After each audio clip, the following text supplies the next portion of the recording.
Hello, I'm Camelia and you're watching KiniNews. A past leader has accused Prime Minister Anwar Ibrahim of lying and called on him to issue a public apology over claims he made against PN. A past leader has called on Prime Minister Anwar Ibrahim to issue a public apology to PN. This was over his allegation that PN had used proceeds from gambling companies to help finance its campaign for last year's general election.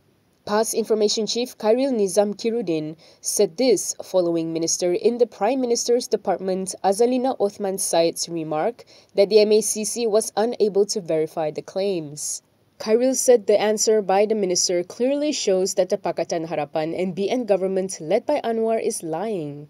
Khairil, who is also Jerantut MP, said in her answer in Parliament, Azalina clearly stated that MACC conducted a thorough investigation into the matter but found the allegations were too general and no parties were able to confirm the matter.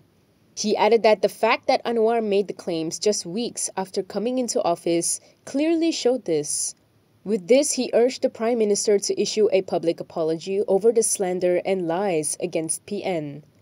In making the claim last December, Anwar had said that PN's election funds partly came from gaming companies involved in special draws. PN's top figures had denied the allegation. Meanwhile, PN chairperson Muhyiddin Yassin said he is mulling legal action against Anwar over the claims. Perikatan Nasional chairperson Muhyiddin Yassin said he is discussing with his lawyers on potentially taking legal action against Prime Minister Anwar Ibrahim. This was over Anwar's insinuation that the opposition coalition received political funding from gambling companies. Muhyiddin said the response from Minister in the Prime Minister's Department, Azalina Othman Said, on the matter yesterday showed that there was no evidence to prove the claim. He added that the allegations were not true, defamatory and a lie. Kita akan bincang dengan peguam kita apa langkah seterusnya yang kita akan ambil terhadap kenyataan-kenyataan yang telah dibuat oleh kedua-dua Perdana Menteri dan Timbalan Perdana Menteri. Muhyiddin said they would also demand that both Anwar and Zahid Hamidi apologize over the claims. Anwar had made the allegation during a press conference on December 5th last year. He had implied that PN's election funds partly came from gaming companies involved in special draws. Muhyiddin had previously denied it, saying that it was a serious accusation. He also swore that he did not take even a cent of donation from gambling companies. Still on the topic of the allegation, Azalina has clarified that she didn't say that investigations into the matter have been discontinued or dropped. She stressed that the MACC just stated that no investigation paper was opened since the information garnered so far is too general. Azalina Othman Said has called on all quarters to stop politicizing or twisting her statements that the MACC was unable to verify claims that Perikatan Nasional had used proceeds from gambling companies for its 15th general election campaign. In a statement today, Azalina stressed that the answer she gave in the Dewan Rakyat on behalf of the MACC did not state that investigations into the matter have been discontinued or dropped.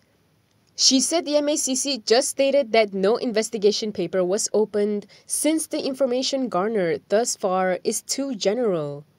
She added that in this case, the MACC, as a neutral and independent body, has the right and will conduct other related probes as well as open investigation papers under the relevant laws based on information and evidence gathered from time to time.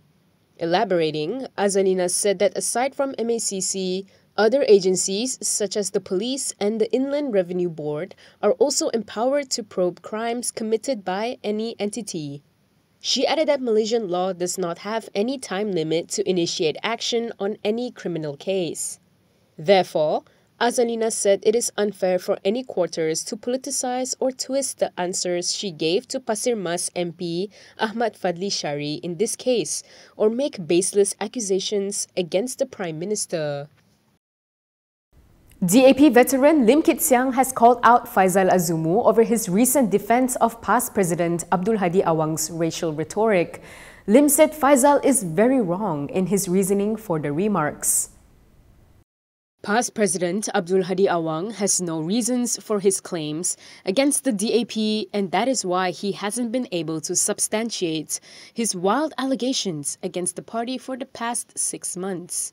This was the response from DAP veteran Lim Kit Siang to Bersatu Deputy President Ahmad Faisal Azumu's defense of Hadi's remarks. In a statement today, Lim said that Faisal is very wrong with his reasoning and questioned whether any responsible, honest and respected Islamic leader had propagated allegations without evidence for as long as 6 months. He also called on Hadi to explain why he had never leveled his allegations against the DAP in Parliament.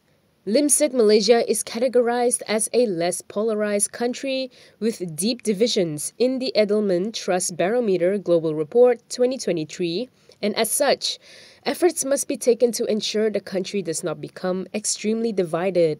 According to Lim, this was why the government must take firm action against Hadi for his reckless statements, which are calculated to disturb and polarize racial peace and religious tolerance in Malaysia. He added that the country must reset and return to the original nation-building principles of a pluralistic Malaysia and wipe out corruption, poverty, oppression and injustices to become a respected world-class nation instead of becoming a divided, failed and kleptocratic state. Late last year, Hadi had launched several attacks against DAP, accusing the party of being Islamophobic and pro-communists. The past president had also made a controversial claim that non-Muslims and non-Bumiputra make up the bulk of the roots of corruption in Malaysia. In an interview with Malaysia Kini recently, Faisal had said that Hadi's remarks came from his own experiences, especially with DAP, and Hadi must have a reason for why he has said those things.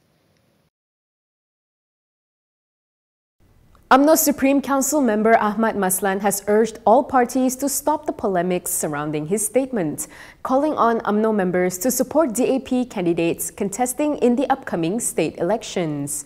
He explained that his remarks were meant to encourage UMNO members to choose candidates from the ruling coalitions and not only from DAP.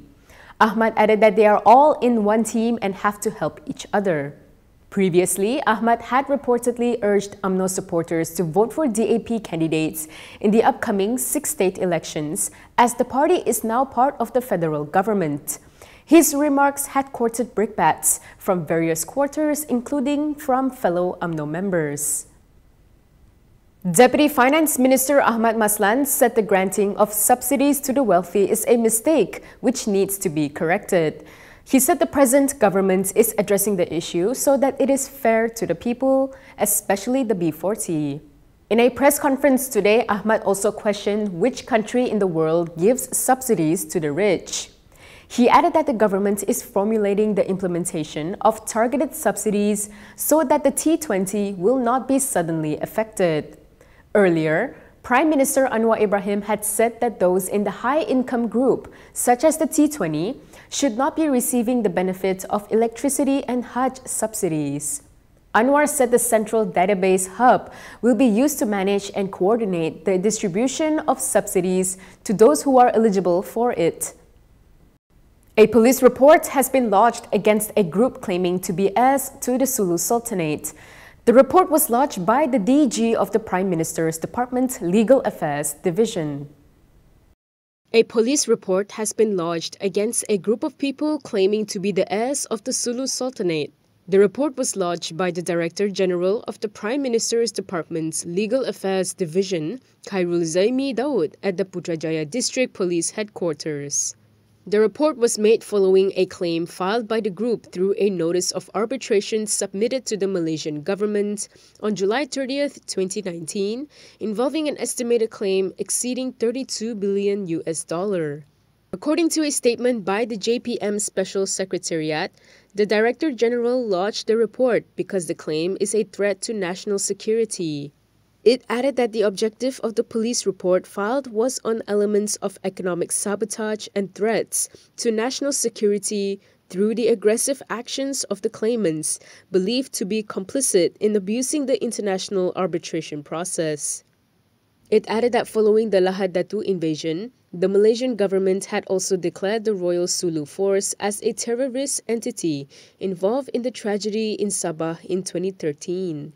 It said that one of the claimants, Fuad A. Kiram, was also classified as a terrorist under Section 66B of the Anti-Money Laundering, Terrorism Financing, and Proceeds of Unlawful Activities Act 2001 on April 6, 2023. It said following the police report, it is believed that a criminal investigation will be initiated by the authorities to ensure the country's peace, security, and stability. And that is all from me today. For more stories, you can go to KiniTV.com. You can also follow us on Instagram, Twitter, YouTube, and Facebook for the latest news updates. If you'd like to support independent media, do consider subscribing to MalaysiaKini.com. I'm Camelia. Thanks for watching.